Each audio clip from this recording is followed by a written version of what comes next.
Greetings traders, this is Houston Trung from thetradingedge.org, and here is weekly market outlook for June the 15th to the 19th, 2020. Now, we've got 2 trading weeks down now in the month of June, and that means we only have 2 trading weeks left, not only in the month, but also, more importantly, the quarter. So, a couple weeks ago, I put out a video talking about, and was titled, The Tipping Point. And so now, what we saw this past week was the fallout from this tipping point. If you go back a couple weeks ago, I talked about the importance of looking at the market internals. Specifically at that time, I talked about the S1FI indicator. If you don't know that one and you don't want to watch that video, just briefly, it's the number of S&P 100 stocks that are currently trading above their 50-day moving average. Now, for the past several weeks, that indicator, it peaked at close to 99%. So basically that means nearly every stock in that S&P 100 index was trading above the 50-day, and that's quite remarkable because that's quite uncommon. You have to go back a long ways to find a higher reading than that. And so what that really tells you is that kind of 2 things. Number one, that people are chasing price. That means pretty much they're bidding up everything. And secondly, you can kind of assume that the market is sort of pricing in perfection. When you have that many stocks trading at those elevated levels, then the markets are discounting basically everything. So the markets are kind of price perfection, and if the narrative changes, or if the fundamentals don't match the narrative, then you get these swift sell-offs, and any late longs, they get stopped out, like we've always talked about on these videos. We saw that this past week. We'll look at the charts in a few moments, and we'll see that basically anyone who got long in the past couple weeks, they got flushed out, right? If they honored their stops. If they did not honor their stops, then they're basically underwater now. But that is the consequence of, and the fallout of, that tipping point.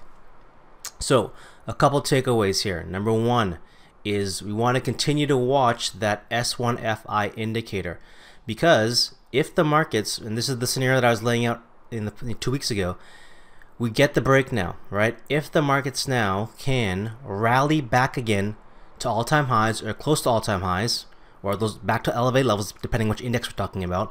The S&P, the S&P 500 never made those all-time highs yet. The Qs did make the all-time highs, but if we get back to the prior highs, the prior pivot highs or swing highs, if we have fewer stocks participating in that rally, that creates that negative divergence that we've been talking about, and that sets up some really, really good short opportunities in the near future. So this may coincide with the quarterly, the new quarterly open that's set to happen at the end of the month. So that's number one. Number two is this past week, I kind of got a chuckle when the markets broke down and people were scrambling around looking for the reason for the sell-off. And if you trade long enough, then you realize that the reasons don't matter most of the time. What matters most is number one, making sure that you're taking the right amount of risk, so that if the trade goes against you, you get out, right? If it exceeds what you believe to be a breaking point for your trade, you get out regardless, right? And number two is that oftentimes the news breaks with the markets and not vice versa. The markets don't break with the news.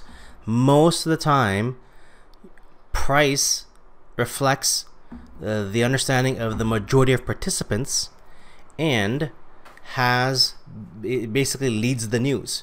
So to watch the news sometimes and wait for the news to confirm the price action, it's a lagging indicator.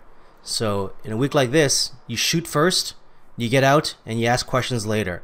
But you're wary because I've been saying it's very risky to be both long and short because of this reason, because of weeks like this. Because when the markets finally do break, they will stop out any late traders, and again, because we're still in an uptrend, it's very also dangerous to be short, because there's no telling how quickly things can snap back. Like we saw on Friday, it looked like things were breaking down until they bought it back again the last 3 hours or 4 hours of the trading day. So that's kind of a long preface for the video. Let's jump into the charts. Now let's talk first about the econ calendar. Not a lot on there, but let's just point out a few things, then we'll get into our charts. So first and foremost, slower news week. We got retail sales on Tuesday, 8:30. Interesting there. We got to watch out on Tuesday and Wednesday. We got Jerome Powell speaking. So once again, the Fed came out this past week, did not do a good enough job as far as Trump was concerned, and you know, Trump wants Jerome Powell to be extra bullish, but Powell's kind of a straight shooter, kind of he's trying to keep the middle road, and unfortunately that's not the cheerleading that Trump wants. So you know, Trump would have everyone believe that it's Jerome Powell's fault, but it's probably a little more complicated than that. Thursday we got jobless claims. Once again, it's a tricky number to trade, because if you're long a bunch of stuff overnight, you don't know what to expect on that jobless claims number, because you know, things have been getting better in terms of the claims, but that may not be what the market wants to hear. They may want to see more bad news, so the Fed actually has to react even further, and so that we get even more stimulus. So you know, that good news is bad news, and bad news is good cycle may not be done yet, so you have to watch out for that. So it's very, you know, it's kind of tricky still to take these overnights. All right, so and that's it for the econ calendar. Nothing else is really big on the calendar, and the earnings front is pretty quiet. Only maybe about a handful or half dozen companies reporting each day this week. So just double check your list of stocks you're trading. There are some, you know, bigger names like Oracle reporting on Tuesday, but so just double check that you're sure what you're trading there, so you're not taking any unnecessary earnings risk. Okay, so let's jump into the charts now, and let's talk about the week that was and where we go from here. So let's maximize our screen, and this week let's start with our friend the SPY first, because that kind of tells most of the story, and then we can fast forward from there by going to the VIX and back to the rest of the indices. So SPY, here's the big picture. This is what I was talking about at the beginning of the video when I said the importance of the new quarter, because it looks like right now SPY, 2 weeks left in the quarter, is probably going to end as an outside inside on the quarter. This is a fantastic setup, right? Because if it breaks outside of this range, then we can expect volatility. The issue right now, as I'm seeing already, is that look right now. See how SPY tapped that broadening formations resistance line? It's popped back in. If we keep selling off in the next couple weeks, we may end up somewhere down here, right, in this area, and then we're really going to be inside quarter, right? So going into Q3, so we're Q2 now. Going to Q3, you might get an inside quarter again, which, you know, it means you're just going to get a bunch of chop like this. And, you know, frankly, as traders, you know, people who like to trade volatility, that's not exactly what you want to see. Ideally, you want to see price closing closer to the edges, because then there's a higher probability that we're going to take out one of these ranges, and then we're going to get range expansion. But right now, if price comes back down, we're going to get somewhere in here at the beginning of Q3, and we may get a bunch of chop, you know, a month that goes up, a month that goes down, a month that goes up, down, and then maybe Q4, again, this is just extrapolating from the potential scenarios. In Q4, then you might have an outside, inside that could then break to, you know, the downside or upside. So that's, you know, way in the future. That's just, you just so you can hear what my thought processes are like. But, you know, the more immediate concern is, you know, what's this month doing? So the month right now, we're coming back into the breakout area. So outside down, inside, then it went inside up, and hit that broadening formation resistance line right there.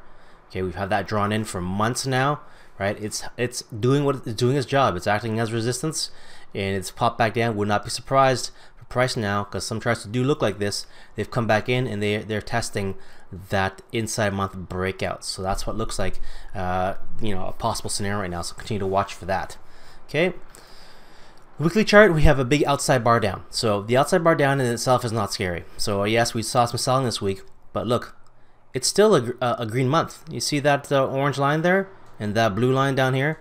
That's your monthly open and your quarterly open. So you're still trading green month, green quarter. It would take a lot for the sellers with 2 weeks left to go through all this and take out the quarterly open and turn that quarter red. Okay, so that would take a lot. Not saying it's impossible, but you know, this has been a pretty crazy year so far. But that would be very, very exceptional. You'd have time to watch, you know, watch that play out.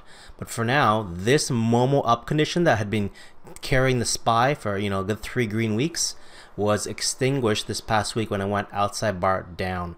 Okay, so now we're watching. I'm going to explain it, you know, once in this video, and then, you know, you'll see the rest of the indices are basically the same, most of them anyways. What's the next bar, right? That's the question. After any big outside bar, you don't want to get overly bearish on an outside bar. You don't want to like just sell an outside bar because it's an outside bar and it's red. It's foolish. You need to see how it breaks that range, because if it goes outside bar down, there's your Momo down condition, right? That's Momo down, and that means momentum to the downside, because those folks who fought the battle in here and they were able to break below that range, they're in control. Or you go Momo up. So somehow, if the buyers can push it, you know, this coming week, it opens up somewhere in here, they come back up and break through there, that's Momo up. Because guess what, the sellers who looks like they won this week, if all of a sudden the buyers take out that high, that's Momo up. That means the buyers fought all the way back through that range and they took out the other side and they're in full control. Third option, inside bar, right? You get an outside inside, and then you just, you know, you stay trapped in there for another week, and then you consolidate and you look for range expansion the last week of the month. So now the question is, how do you break that range? And you know, I want to draw that range. That's what you want to be watching for, that outside bar. How do you break that guy? Okay, so on the SPY, here's the interesting on the 2-day chart. We had been doing a good Momo move here. It was, you know, a good 2, 4, 6, 8, 10 green days in a row on the 2-day chart. All right, so 1, 2, 3, 1, 2, 3, 4. All right, so even this one here is 5. 1, 2, 3, 4, 5. So that's 5 2-day bars in a row that went Momo up. The only this is what you often see. This is what you know. We're simply waiting for the momentum to extinguish. You're waiting for that low to get taken out. It got taken out right here on that low right there, right? And why you know, I'm not saying why it happened, but what made it easier to extinguish that momentum was the size of this bar, right? Because it's such a small bar, the next bar only has to move. It opens right here, only has to move to that low there to take out that pivot, right? And then rip right through, and it stops out everyone who got long in that prior sequence. Okay, so again, imagine if you're here like this and you want to extinguish the momentum, you open up somewhere up here, you have to break all the way down here to extinguish the momentum. Now, when you have a small bar like that, that means the bulls are beginning to lose a bit of momentum, right? They have fewer buyers, and they aren't able to continue to expand that range. So all they gotta do now for the sellers is to break below that little low there for that little bar to extinguish the momentum, and boy did they ever. It went boom. For 2 days they were down -6%. So you know, again, that's not the most volatile 2 days we've had this year, but certainly we kind of got used to this slow upward drift the past few months, and this was a bit of a surprise for some. So now we got our 2-day chart that's going down. Now let's look at our daily chart here, and this is what we want to be watching. This 200-day here is still holding, right? So we talked about this 200-day breaking above here and then retesting it back on the 22nd of May, right? So that's close to a month ago, 3 weeks ago now. And you know, we had a good run up.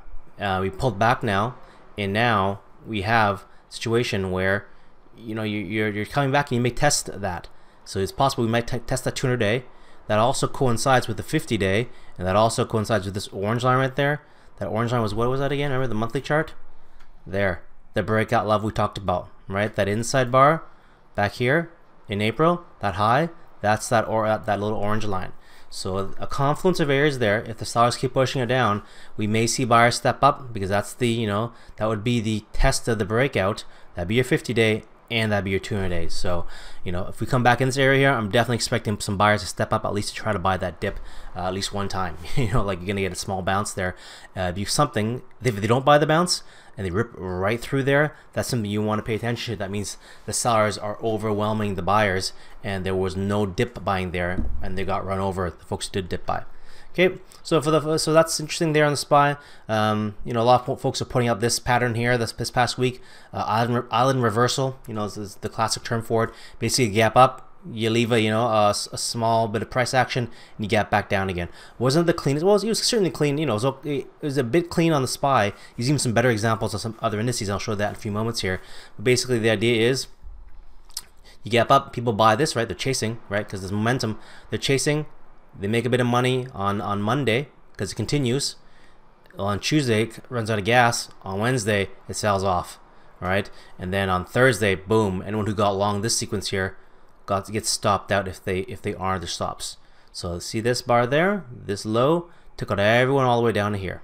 So anyone who bought from basically the 29th of May and onward is now underwater, right? And that's the consequence of that tipping point scenario that I laid out several weeks ago. When the breaks come, they're going to break hard, and you're going to get stopped out if you're a late long.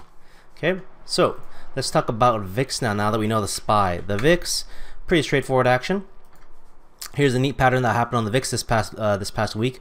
It went inside bar down. Looked like the sellers were in full control until it went inside bar down and back up again. That's your outside bar up. That's an inside bar reversal, okay, to the upside. Now they're gonna gun for this pivot there, potentially 50.89. That would be the pivot to go after. The only issue with this is that it's trading above that quarterly open, that blue line there. That's your quarterly open. Going to be tough for the buyers to break above that quarterly open unless things really break down on the indices. But continue to watch for that. Sellers currently in control, although we did see some profit taking on Friday afternoon. The week. Okay, we did not get an outside bar, but didn't have to do it because it opened inside the prior week's range, and then it basically just broke the upside, right? So it went inside bar down, down, and this came all the way through, taking out that pivot high. That's the pivot that we were, I was watching during the week. 43. Why were we watching that? Well, the 43 there, that not only is it an outside bar there, that's an outside bar. That's what we're looking at. So that's the outside bar.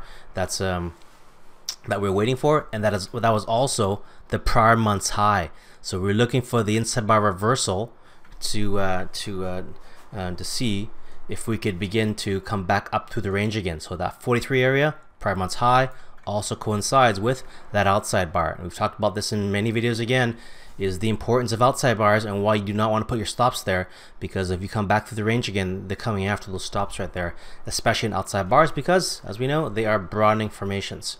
Okay, if you need me to talk more about that, let me know in the comment section, and maybe I can record a video on that specifically. So on the VIX front here now, the 2-day chart, 1-day chart, Momo up. Okay, so there on the Wednesday was tricky because that was Fed day. Okay, so the Fed day, we had a reaction that initially the VIX pop went down. That means the SPY went up, but then by the end of the day, they bought the VIX, so they popped it up. And then on Thursday, look, they crushed everyone by popping up 33%, right? So anyone who got short in this sequence, going all the way back to May, let's say May 14, May 15, you had a good run down here. They all got stopped out in that pop there, right? That's the risk that we're talking about. And then that bar there, as this Friday, took out that 43 pivot. Okay, so there's your 43 pivot. It's now gone. The neat thing with the VIX here, you can see, here's an interesting little pattern. I'll move this out of the way. There, 200-day, that black line, 200-day, it broke below it. There's your Allen reversal, if you want to call it that. That's your classic Allen reversal. Breaks below the 200-day, stays 2 sessions below it. Then here, Tuesday closes above. Then you get your fireworks right afterwards. So reclaimed the 200. Could not keep the VIX below the 200-day moving average. Okay, so VIX, there you go. 2-day chart looks like this. Continuation of the inside bar up. So we end the first 2 days of the week with an inside bar, then it goes inside bar up, up, and stops out everyone there. Right? Anyone who got in this sequence got stopped out. Okay, a little faster now, as we know the bigger picture, and most of the rest of the indices and the other instruments we're going to look at basically are variations of the same thing because of the correlations. Okay, so here's the Qs. Qs did go all-time highs, so there's your outside bar down. We know that sequence already. Let's delete this because we don't need that anymore, because we know it did blast through there. We're on the all-time highs. Coming back in a bit now. Coming back into the range.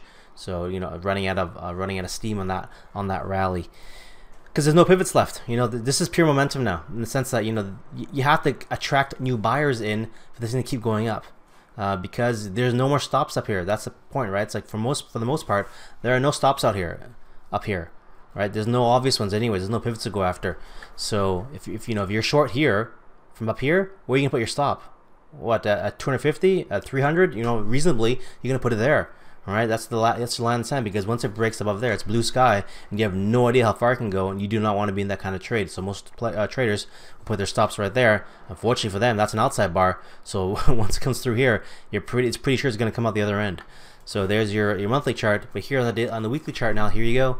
It did go Momo up. It was going up in the week, but then it did an outside bar. So Momo up, extinguished. Now what's the next bar? Okay, so that's interesting. Now we're getting a lot of outside bars on the Qs, and that means people are getting chopped up, okay, because the ranges are getting wide enough now where, you know, it's taking up both sides of the prior weeks.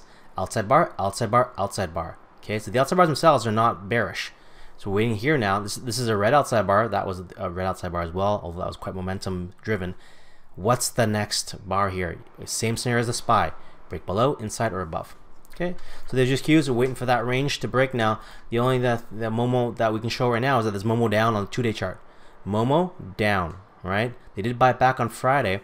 So if somehow on Monday or Tuesday the buyers they step up and they break above this high here, that extinguishes the Momo down. You can expect to come back up again, right? And that would be interesting, because we could then go back to all-time highs, and then that negative divergence pattern we talked about in the beginning of the video, that's the scenario I'll be looking for.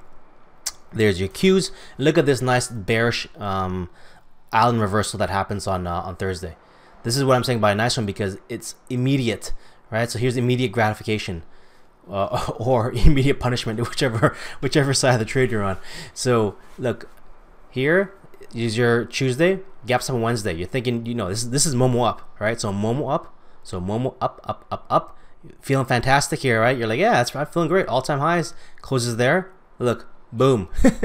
So that's an island. That's an islander, because meaning it's, you have a gap here and you have a gap there, and anyone who bought on Wednesday immediately underwater, and then they squeezed them. They squeezed them hard on Thursday, right? That's the day where the VIX went down, was up 30+%. So there's your Momo up, and then extinguishing of that. This is also, by the way, a bearish kicking pattern, right? So that's your bearish kicking pattern, meaning it opens far below. It's basically a green close, but then it basically opens far below the prior day's low, and just basically traps anyone who got long the prior day. So it's basically a combination of island reversal, right, and then also a bearish kicking pattern. But once again, tricky to be long, tricky to be short, because, you know, there, look at that orange line. There's your monthly open. The buyers defended it on Friday. It came down, tested that monthly open. Look like they're going to break it. Nope, they brought it right back again, because it's still basically honoring this trend line. You know, if you take a step back and you just forget the last couple days bars, all right, even if you look at the couple days bars, you're still in an uptrend. And this thing, it breaks below the 8 period. That's the blue line. Hits the 20, and the buyers step up. They're still holding it above. We haven't had a close below that 20 since here, right? That's the 3rd of April. So you break below there, that gets me interested in the short side, because now you're going to break not only below the 20, but you're going to trade below the monthly open. Then you can have some, you know, maybe some wiggle room down here. But there's your 50-day, there's your Bollinger Band low, there's your 200-day on the Qs. So Qs, you know, still relatively quite strong. Okay, so that's the Qs. Watch momentum on the downside, because on the 4-hour chart, you do have this Momo down. Right, so Momo down, they did buy it back, as I mentioned earlier. They did buy it back, because there's your monthly open on the 4-hour chart. And if you get a break above there, right, then you can potentially push back up here again. So if somehow the sellers, they break it down here on Monday, and then all of a sudden it comes back up again, they take out that pivot high, they're going back after that, like I said in the daily chart, then it puts things back into play to go back to those all-time highs.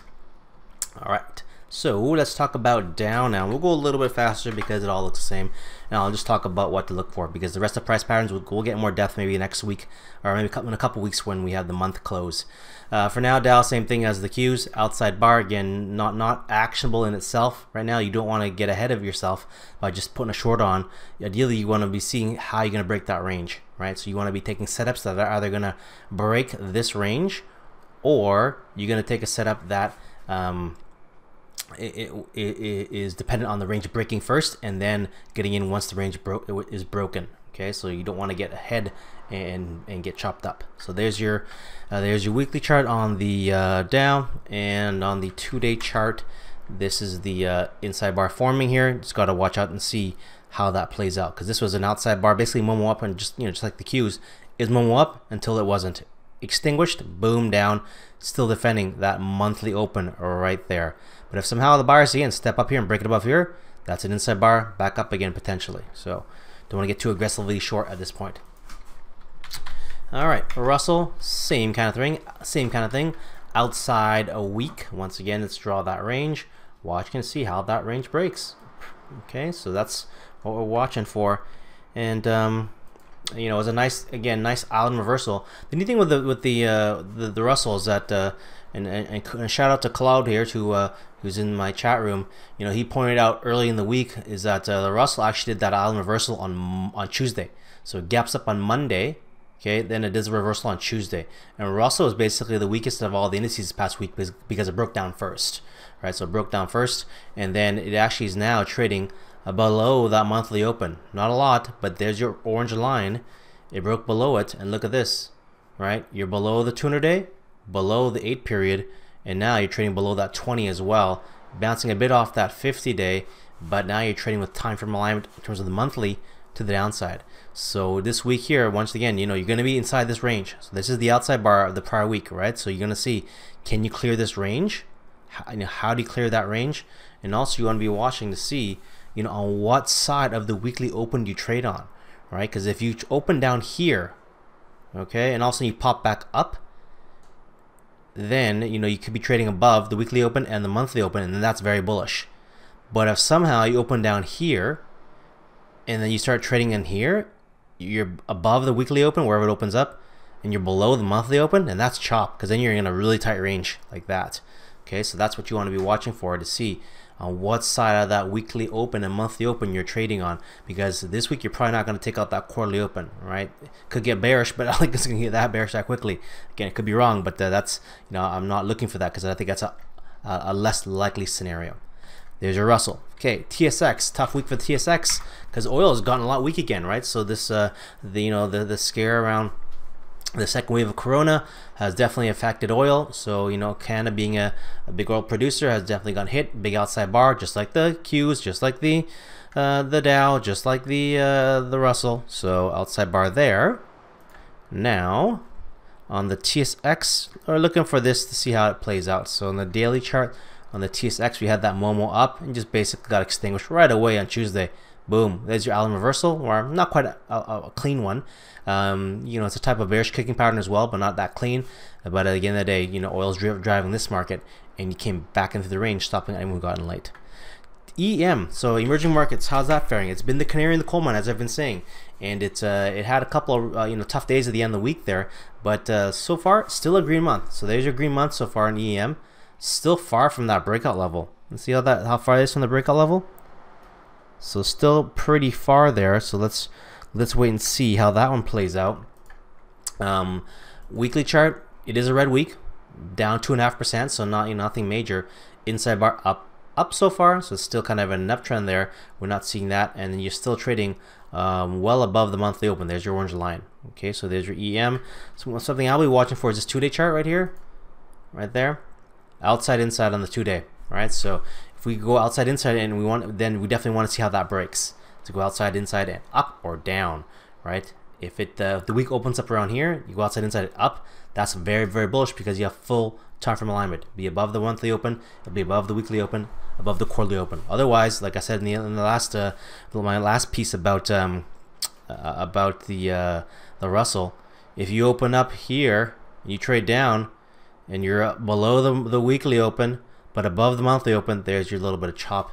That's going to take some time to resolve that. Okay, so there's your Russell, watching for that signal there, the outside inside on the 2-day chart. TLT, did they jump back into TLT if the risk is off? You bet they did. They went back into TLT for most of the week, and so TLT now on the monthly chart looking like a bit of a hammer. Still got 2 weeks left, so it's too early to to call it a potential reversal here. But so far they did pull it back in. But they did, but it's still a break to the downside, although now turning into a hammer. But you still got 2 weeks left, so don't want to overweight that. The week this is productive though. If you're long bonds, you do want to see this big green week that reversed and took the prior week's high out. So there's your TLT, and then the last thing I'd be looking to see here is see here, the daily chart. Yeah, it's pretty indecisive. Like, it was going strong for the most of the week until Friday. It pulled back down, right? So there it pulls back in. Look, that's your monthly open right there. So they defended it, right? It's still a green month. So all you need to see now on Monday or Tuesday is for that high to get taken out. Friday's high, you stop. If you take that out and we got short on Friday, we'll get stopped out and we make that leg higher. Okay, so that's what you're waiting for. This is a small, but would be only a 1 day pullback. But if they they break it up there and higher, that's your 1 day pullback. That's all it was. Okay, so there's your TLT. MGC had a good week for once. So gold got a bit of a bid. Still though, it's kind of tight trading for the past several weeks. This week sets up for something quite interesting. So here, the gold, I've been saying for a while, we had a Momo up condition, Momo up inside bar, that got extinguished here this past month when it broke below this inside bar. But now they bought it right back, and this is looking like a bullish hammer so far. But once again, 2 weeks left, can't overweight that signal yet. But on the weekly chart, this is what looks exciting. Outside, inside, and now inside bar. Again, this is just the beginning of the week. How do you break that range, right? It's still inside bar. Can you break above there? Break above there, that's going to clear the monthly open. If you break below there, that's going to be inside bar, outside bar, sorry, outside, inside, and down. But the issue is, you get that monthly open, you got a lot of work for the buyers to break above that open and stay above it. They could try to head fake them, they could try to break above it. It's a tricky trade. If you break above there, you have to keep going. So if it comes back in, that's going to be a fake out, and it's going to be a failed breakout, and they're going to come back into the range again. And then it may just be a bullish hammer or something else to end the month. So there's your MGC. You got your outside inside on the weekly, and on the daily chart you got your inside bar there. So that's your first step here. How do you break? And just redraw the ranges here in the weekly. How do you break the weekly range? Right. So that's your inside bar, and that means on the daily chart, it's you're looking to take out that pivot right there. So if you break above Friday's high, you immediately go after that pivot there. Okay. So here's your MGC. Let's see something on a lower time frame. I just want to see something on the 6. Oops, not the hour. The 6 hour.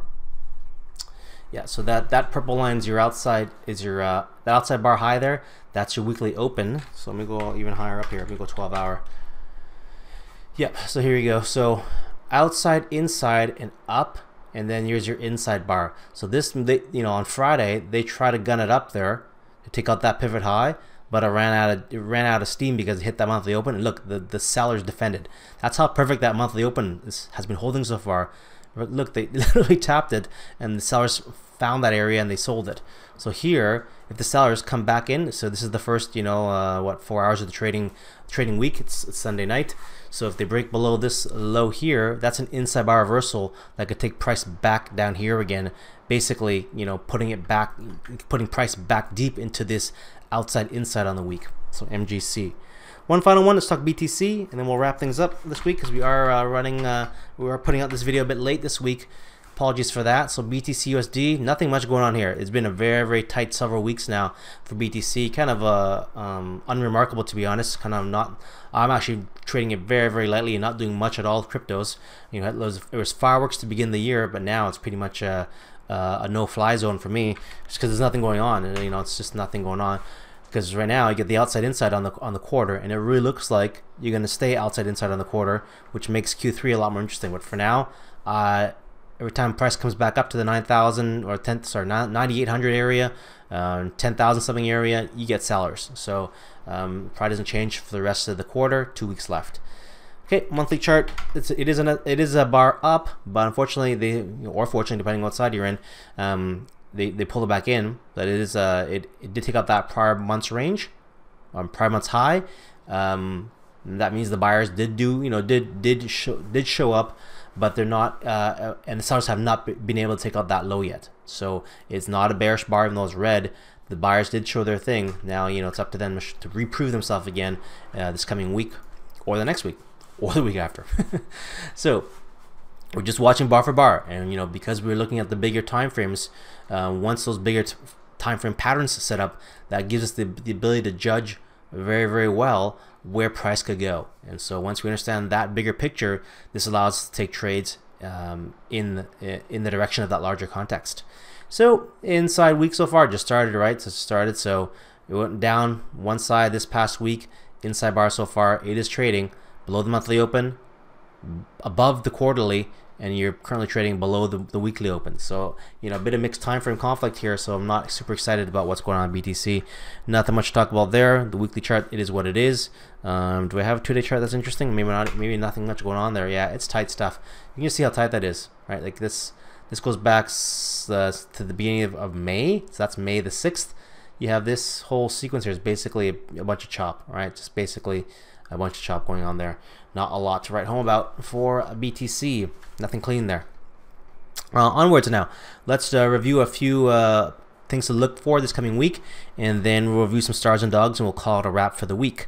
This one here, we already talked about gold already. Here, so Nugget, whether you use GDX, GDXJ, so that's junior gold miners or gold miners, outside, inside on the week.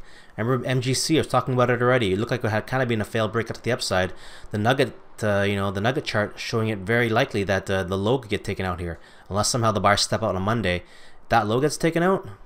That low, I'm talking about this low here, the past week's bar. That low turns it to purple. Let's go back here. If that high gets, the low gets taken out, that goes outside, inside, down.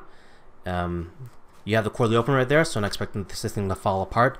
But the trend so far the past few weeks has been downwards, right? Down, red, red, red. So watch out for that for Nugget. Shopify, this one looks interesting. Looks like it's setting up for something.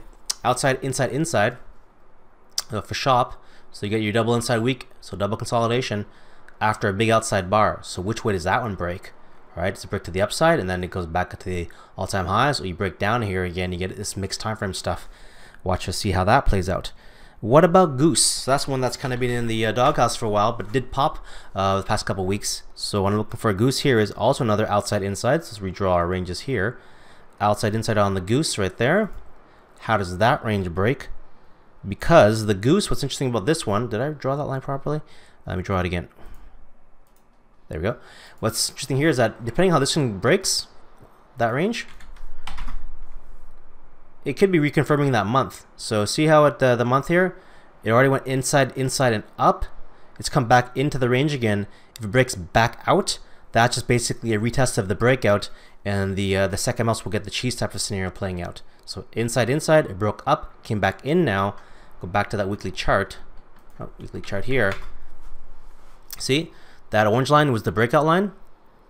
Outside bar, inside bar, right back to the breakout area. If it breaks back up to the upside again, that was just a retest of the breakout. Now, if it breaks below here, that's a failed breakout. Okay, so I would say that's a failed breakout. But you still got a green month, and you still got a green quarter, so you got to give a bit of a bullish bias to Goose at this point. Netflix, interesting one. This one's been setting up for a while, and it's slowly playing out, very slowly, but still playing out. Outside and down, and it broke the momentum of the downside.